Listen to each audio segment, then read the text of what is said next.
This week, we share our final test results of the 2021 Kia Sorento. We discuss a CR investigation into aging and defective RV tires, and we give tips on how to manage a regional gasoline shortage. Next, on Talking Cars.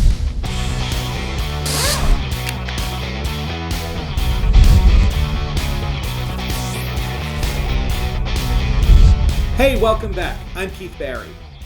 I'm Emily Thomas. And I'm Mike Quincy. And we've got a lot of news this week. First up is, depending upon where you live in the country, you may be facing some gas shortages, some higher prices, some lines at the gas station due to some pipeline disruptions on the East Coast. There are a lot of myths about what to do in order to save fuel. Do I open the windows? Do I put the air conditioner on? Things like that. You can find out more on how to save fuel over at consumerreports.org. And whatever you do, don't fill up a bunch of gas cans and put them in the trunk of your car and hoard gas and try and create your own gas station. That's incredibly dangerous, and the gas is probably going to go bad before you get to use it anyways. So stick with the tips and tricks, and don't go into the gas station business on your own.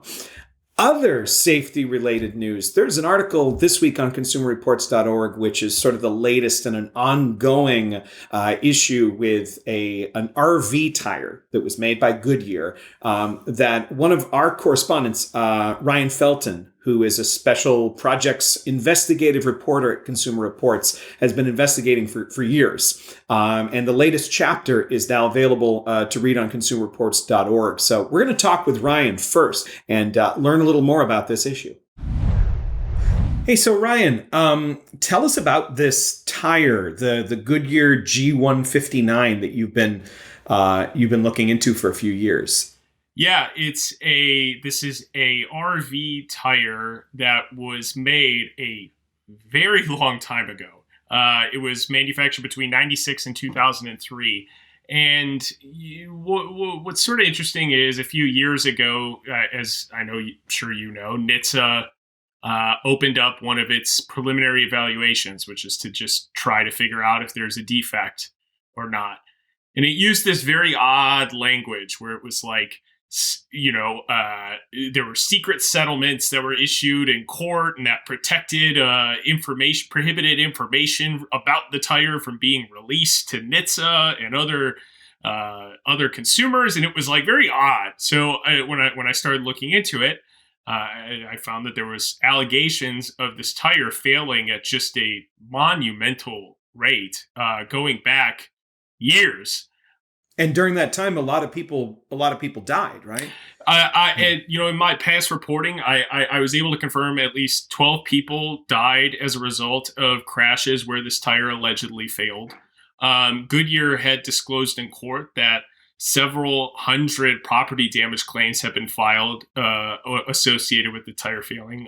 Dozens of people were reportedly injured after these crashes, these tires allegedly failed. I mean, and when you compare that to the total number of tires that were made, only about 40,000 were estimated to be made on RVs. You're talking about a pretty significant failure rate allegedly tied to this tire. And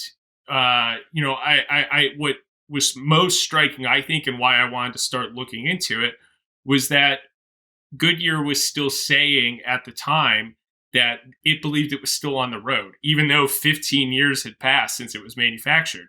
And, the story that we just published found, strong evidence that it is still on the road, now almost 20 years after it was manufactured. That's too long for any tire to be on the road. You start looking at Facebook Marketplace postings, and people are selling spare G159s that have a DOT code of showing that was made in mid 1999, and they're saying it's a brand new tire, which it's not.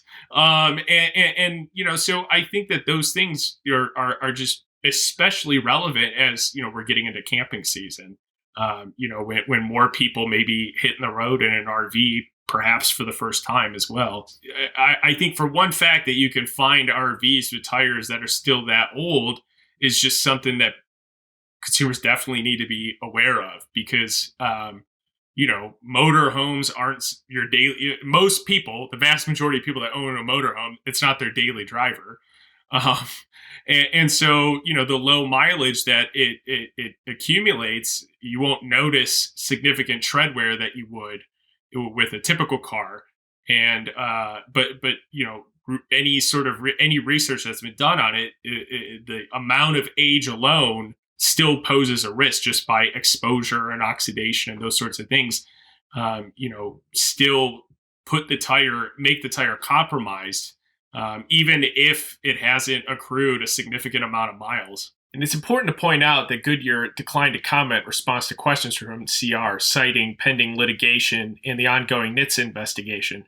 The company has previously said that it doesn't believe a safety defect exists in the G159, though. So if you're shopping for an RV, or if you're, inherited an RV, or if you're selling an RV, maybe Uncle So-and-so's decided that he doesn't want to go RVing anymore. And you're thinking, man, this is a time to sell it because the market is rocketing. What should someone who is buying, selling, driving an RV look out for? Yeah, I mean, I think this is especially true if you're looking at something that's like a late 90s, early 2000s RV. Is there's a code. There's a DO, it'll say DOT, and then it'll have a string of numbers. And you can just pop in those numbers online and see when it was made. And specifically, the last numbers in that code point to the year. And what you want to look for is the last two numbers. If it says 08, for example, it was made in 2008. If it says 18, it'll say 2018, which is great. If you want to make sure that those tires are within the last couple of years, maybe 2, 3, 4 years, but if that, but that's where you want to look. If you're concerned about your RV tires, is go right to that tire DOT code and just see what it says and jot it down, and then run that online, because if those tires are 20 years old, you're not going to want to be driving on them. Well, Ryan, thank you so much for joining us and telling us about this reporting you've been doing, and maybe we'll see you again soon. Yeah, thanks for having me on. So thank you, Ryan, for your reporting on this issue and for talking with us. And as more people get into camping, more people are dusting off old RVs that have been sitting in yards for a long time, getting out even older cars, older boat trailers, used cars hitting the market that maybe haven't been driven that much. I think we're starting to see more older tires beyond just this particular tire. Old tires are an issue, right, Emily? Yeah, I think, what we learned from Ryan's reporting is that age is a huge factor in tire safety. Right? You might think that, there hasn't been that many miles on it. It's just been sitting around, so it's okay. But that's not the only thing you have to take into consideration. So when you're buying something that's used, like when you're buying an old RV, you're buying a project car, an older vehicle, something like that. I think when you're budgeting, it's really important to add on the price of replacing the tires to be the safest. From talking with you, Keith, about your project car and some of the others at the track, I know you guys are really into things being vintage and staying true to the vintage, but vintage tires are not the thing you want to be vintage, So I think it would be financially wise to bake that price of replacing tires in. And on some of these RVs, they can be, $200-$300. So people might get a deal on an RV and then realize that they have to spend to replace maybe 6-8 tires at $300 each. You really have to factor that in. It's actually pretty easy to find the date code on a tire to find out just how old it is. And there's a great article at consumerreports.org that explains how to do that. Super, super easy. Anyone can check this. If you can read numbers, you can find out how old your tires are. Mike, you've driven big vehicles. These are not things you'd want to have a tire blow on. Oh no, absolutely. I've towed 30-foot trailers in my youth as an EMT. I used to drive an ambulance, and so the thing that the tire manufacturers and maybe even the vehicle manufacturers, the trailer manufacturers, might not realize is that these vehicles and these trailers can get so easily overloaded and unbalanced, and that is also going to really wear on the tires maybe prematurely. So not just the beard, but ambulance driver, you're basically our resident Hemingway. If I only had the writing chops. And the cats. There we go. All right. So moving on to the car that the vehicle we drove this week. We have some information on cr.org about the 2021 Kia Sorento. We purchased our own Kia Sorento EX all-wheel drive. We've tested it. It was a model with the 2.5 liter turbocharged 4-cylinder and the 8-speed dual clutch automatic transmission. This vehicle's been kind of a hit at the track, right? Mike, people have really liked this, right? Yeah, the Sorento, it really hits the sweet spot for a lot of people. This is a great family vehicle. If you need 3-row seating, I really like the turbo 4-cylinder engine. I felt like compared to the previous Sorento, this new model feels really light on its feet. The controls are just refreshingly simple. I'm so glad that Hyundai and Kia have both not, lost their minds by making the controls insanely difficult to decipher. Standard forward collision warning, automatic emergency braking with pedestrian detection. That's a big thumbs up from us. I think this vehicle is super easy to live with. I mean, the Telluride is still the standard of the class. But this one is tough to beat. I think the Sorento has a lot more character, say, than the Toyota Highlander. I think it's definitely competitive. And 3 rows too. If it's a tiny little third row, but it's got one. Well, right, and it's funny you bring up 3 rows seating, and I have foreshadowing. So I think we're going to be talking more about this. I think some divination. Got Karnak the Magnificent over there. Emily, you've also spent some time in the Sorento, right?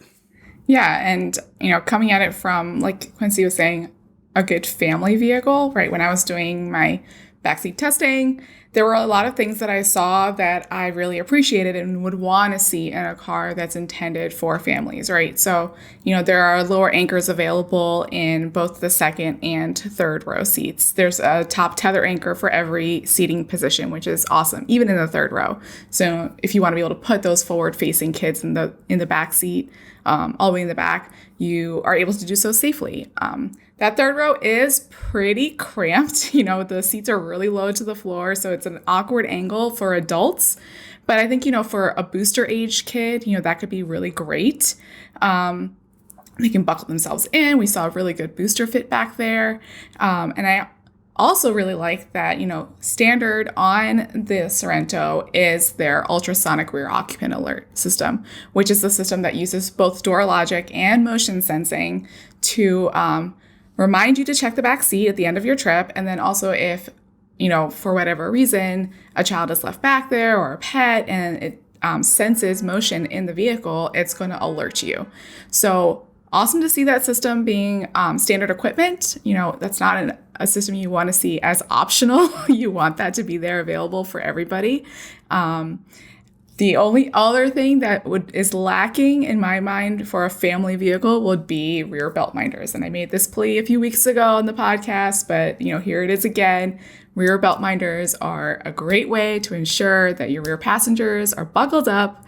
That is their first line of defense, making sure that, your booster age kids, your teenagers, even the adults in the back seat are all belted. So otherwise, I really enjoy being in the Sorento. And if Jen Stockberger was here, we all know that it is her favorite. And it's her answer to everything. I made it a Jeopardy question at our holiday party one year because she says the Sorento so often. That Ford Flex. Not the Ford Flex, just not the Sorento. We all like the old Ford Flex, and she also likes the Santa Fe as well. It's true, she does. Yeah, this is. I'm not much of a crossover SUV kind of person, and I enjoyed driving the Sorento. And I put myself back in that third row. It was fine. For a short trip, I was able to get, as an adult, I was able to get in and out, which for me is is almost as important as how it feels when I'm back there, if I can get back there. So, and our version had the captain's chairs for the second row, which I thought made it a little bit easier if you were trying to get into the third row. As an adult, I made Linu. I made my husband sit back there when I was testing out the rear occupant system. So he was in the center seat in the third row with his knees up to his chest, basically. But because of the captain's chairs, he had a little bit more legroom to be slightly more comfortable. But does he get hazard pay for that? I mean, come on. I'm sure he has comments on where all he should be receiving hazard pay being married to. So if I find notes in the car that say help, that's for him. No. Maybe. So the Sorento, if you want to learn more about it, head over to consumerreports.org. Generally pretty positive. So before we move on, just want to take a moment to once again let you know about the Talking Cars donation program. So if you don't know, and you should know by now because we've been around for a really long time, Consumer Reports is a nonprofit. That means all the work we do is funded by memberships as well as donations. That's why you're not seeing ads for mattresses or ads for car dealers, because we don't take advertising. No car manufacturer is paying us to say these things about the vehicles that we're testing. So if you're able to give, it helps us keep doing this work that we're doing, including this show. You can find more info at cr.org/give talking cars. cr.org/give talking cars. It really helps us with this unique model where we buy our own cars and test them, and we're not reliant on manufacturers to loan the vehicles to us. So moving on to questions, we got a video question sent to talkingcars@icloud.com. You can send your questions and especially your video questions to talkingcars@icloud.com. Even better this week, it's from one of our Canadian viewers, and we really hope that maybe someday soon we'll be able to come up and visit you. So Mike from Canada has questions about some sports cars. Hey, Talking Cars, great show. Keep it on. I have a quick question. I'm looking at a sports car that is not too cheap, not too expensive. So I'm thinking like Supra, either the 4-liter or 6-liter, the RCF, the 718 Porsche. And I was wondering which of the four models would you consider, thinking that I don't need that much performance in a straight line. I don't need to go crazy fast. I just want to, have a nice driving experience. And I'm ready to pay that kind of money for it, even in Porsche. So appreciate your thoughts. Keep talking cars. So this is a really nice problem to have, choosing between the RCF, the 718. I assume he's talking about the Cayman because he's talking all other hardtops, and the Supra. Quince, you've driven all these vehicles. You've been lucky enough. What advice would you give? Well, here's to Canada because the Stanley Cup playoffs are starting this weekend. So if you're a hockey fan like I am, we're all going to hunker down to this. But on to sports cars, one of my favorite topics. And like you, Keith, sometimes I suffer from SUV overload. I get a little weary of always driving SUVs and crossovers, stuff like that. So to talk about a sports car is awesome. To answer Mike's question, listen, I got a major crush on the Toyota Supra. I think it has a great powertrain. But that being said, I would never, ever pass up. You have an opportunity to get a Porsche 718. And like you, Keith, I wasn't sure if he was talking about the drop top Boxster or the hard top Cayman. I say go for the 718. Listen, nobody tunes a chassis like Porsche. Some of the most incredible steering feedback I've ever experienced in a car. Great handling. I thought for a few minutes when we tested the current generation Boxster with the turbo 4-cylinder, I thought I was going to miss the 6-cylinder. I don't. The 4-cylinder turbo is awesome in this car. It's light. It's balanced. It is so satisfying. The one thing I will say, a caveat about the 718, is be ready to shell out just a ton of money when it comes to something simple like an oil change. It requires synthetic oil like Mobil 1. Super, super expensive. My brother had a Boxster. He came out of owning a first-generation Ford Explorer, which didn't cost him much to own. The first time he got the oil change in his Boxster, he almost had a heart attack. So just be ready for that. Oh, no. See, I don't know if Quincy's love for the Porsche came through across the screen enough It was very subtly, depicted there. Hey, some people get excited about child safety seats. Some of us get excited about Porsches. Listen, I don't have this like universal love of all Porsches, but the 718 is just so well done. It is. I will agree with you there. I would say the only risk is you could become a Porsche guy. In this case, you could become someone who is sort of defined by the vehicle. So don't the RCF. I'd give that a second look. I'd just make sure I'd test drive it before making that final decision, because there's sort of the left field choice on this one. I thought the RCF just, lacked personality. I mean, it was fast, but it was really hard to get in and out of. The visibility wasn't very good. And if you go for the 718, please, for the love of all things important, don't say Porsche.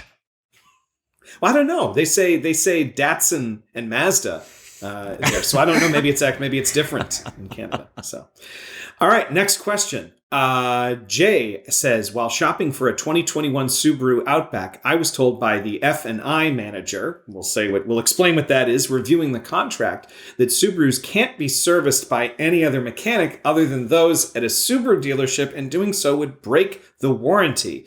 Is this true? It was intimated that this was true even for oil changes. I think it was a tactic to get me to purchase the Subaru maintenance plan.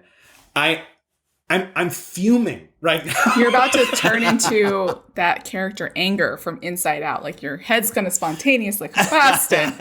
I'm absolutely fuming right now because, Jay, you know enough to ask us and to be suspicious. A lot of folks don't know that what this dealership did, I suspect, is violating the Magnuson-Moss Warranty Act. Let's go back a little bit. So the F&I, the Finance and Insurance Office, you know how when you buy a car and the salesperson shakes your hand and says, congratulations, you got a great deal. All you have to do now is just sign a little bit of paperwork. We're just going to send you to the back office. We just need to get your insurance set up. Just sign a little paperwork. That is where the dealerships make their money. Sometimes up to, $1,000, $2,000 on an individual deal. That person is a very well-paid, usually, professional whose job it is to extract as much of your money from you as possible. And it's the F&I, Finance and Insurance Manager, and that person sits down with you and talks to you about the true code. I mean, this is where the slimy stuff happens. And what this person did was try and get you to purchase an extra warranty by telling you a falsehood. So there is a law that was passed in the 1970s, the Magnuson-Moss Warranty Act. It should actually be called the Magnuson-Moss Warranty Act because there was a senator and a congressman, both named Moss, who were co-sponsors of this, but that would just get... anyhow, we just went right into the weeds. Yeah, that's going to get Moss cut. Squared Warranty Yes. Act. So the Magnuson-Moss Warranty Act says that it is not legal to require the use of a manufacturer, part, or service in order to maintain a warranty.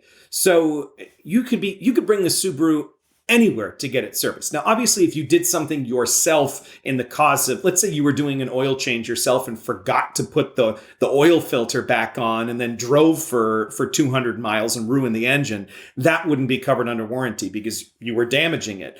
But you should be able to bring it to a Jiffy Lube, to a local mechanic, to any dealer, a Toyota dealer who just happens to be able to work on your car. And this, I suspect, is a violation of that act. I would say, it doesn't mean the dealer's going to get thrown in jail, but this type of behavior needs to be reported and discouraged because people who aren't as savvy as you, Jay, might just say, oh, I have to bring this to the dealership and just shell out all this money for that extra warranty. And that's unfair. So what I would do is I would complain to the dealer. I would complain to Subaru and let them know what their dealer is doing because this is not right. It's not a right practice. And also, you should report this interaction to the Federal Trade Commission. It's not going to, agents aren't going to swarm down from helicopters but there may be a chance that someone does a corrective action. And dealers have been warned before. Dealers can get a warning from the FTC, and it helps to keep them in line. So I would say, good for you, Jay, for telling us about this, but you need to escalate this up the chain. A short little email to the FTC. On their website, there's a place you can, complain and explain what happened. Let the dealer principal know, and let Subaru know. So, and for everyone else out there, no, you can take a car anywhere. It's not going to void a warranty. And I think, Keith, it's important to mention that with so many great choices out there, you don't have to deal with a Subaru dealer that's raking you over the coals. You pick a different car, pick a different brand. Yeah, I know it's so hard to buy cars these days because, maybe you found a 2021 Outback. You've already gone through the negotiation and everything. I wish that in a situation like that more people had the ability to just say, you know what, you've you've lost your chance. You haven't sold that car. I know what you're doing, and just get up and leave. Watch out there. There's some sleazy things that can happen. Dan from Los Angeles has a question. We are seriously considering an electric Hyundai Kona, but Hyundai is repeatedly having recalls and just announced a new round of recalls. Should recalls scare me off of Hyundai, or are they a sign of a responsible company making good for the customers? Whoa, there's a lot to unpack there, as folks say these days. Emily, is a recall necessarily a bad thing? So a recall is always going to be a safety-related issue. But in my opinion, recalls are a good thing because it means that safety-related issue is actually being addressed instead of just ignored. So you want to see a recall. You want to see that they're aware of the problem. They're telling you about the problem so that you can now be aware and take appropriate measures. They might not have a remedy yet, but at least now and you can make the decision, have an informed decision about whether or not you're going to continue driving the vehicle or whatever it is you're supposed to be able to do about it, right? Whether or not that speaks to manufacturer motive, I can't say. We can't really say if they're doing it out of an altruistic motive or a protective motive, right? But seeing recalls to me means that, the right steps are being taken, in my opinion. So it's actually really important to point out that every automotive manufacturer goes through recalls. It's not exclusive to Hyundai or Detroit or anyone else. Every car maker has to deal with this, and even traditionally reliable manufacturers, according to Consumer Reports, have recalls. Yeah, and in this case, I think what Dan is talking about is that there are a lot of recalls right now, specifically around certain electric vehicles, including the Chevy Bolt and the Hyundai Kona. There are also a lot of recalls right now surrounding Hyundai and Kia, specifically involving fires and some shared components that those vehicles use. It's a lot to go into, so if you want to read more about it, there's extensive coverage at consumerreports.org. With that said, if you're looking for an EV that's basically the exact same vehicle as the Hyundai Kona, except for a tiny bit larger, and that actually has batteries from a different supplier than the Hyundai Kona, although the rest of the powertrain is almost exactly the same, and that's not currently subject to a recall, the Kia Niro is a choice that you might want to take a look at. So that's something to keep in mind. But no, recalls, it's better to have a recall than to have a problem. Obviously, we want problem-free cars, but if a car is a problem and it's a safety issue, we want them to be recalled. Jack is our last question.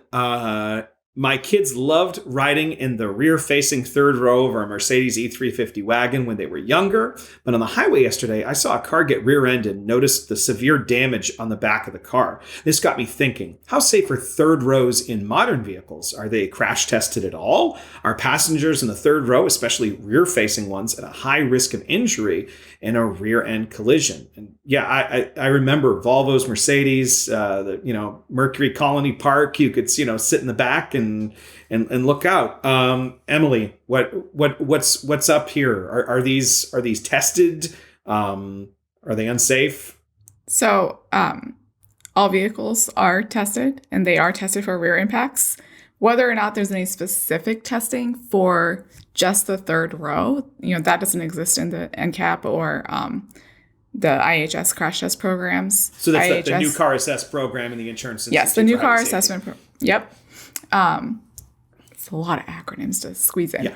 But IHS is coming out with some rear seat specific testing, but it's where they're going to be putting crash test dummies in the rear seat and looking at how they perform. However, it's still in a frontal impact. And what Jack is asking about, rear impacts, there are rear impact testing that does happen, but in the real world, frontal impacts are still a lot more prevalent than rear impacts, right? So that's why you won't necessarily, and on top of that fact, third row occupancy is also still really low. Even if you might see more third row vehicles, a lot of people aren't necessarily always traveling with people in their third row. So you don't really have a lot of real world crash test data to determine, what is the injury severity there, or, what are the risks, which is, in some ways a good thing, right? We don't want to necessarily see that happening, but it makes it difficult to then study.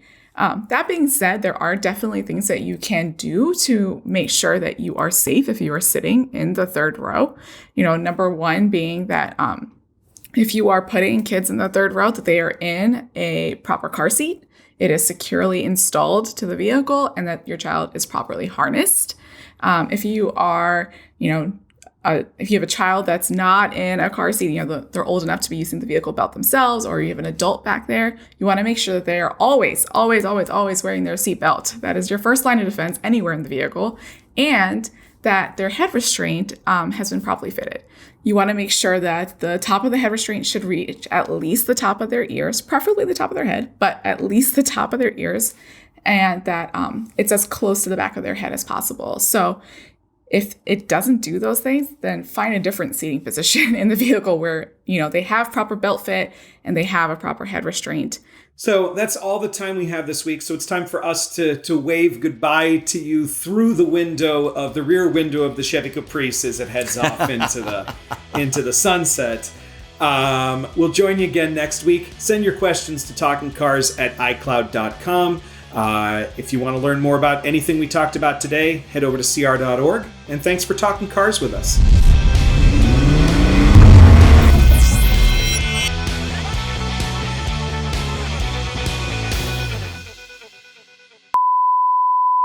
I need to take care of the cat right now. Okay. 1 second. Yeah.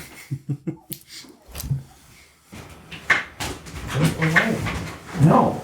You're in or you're out.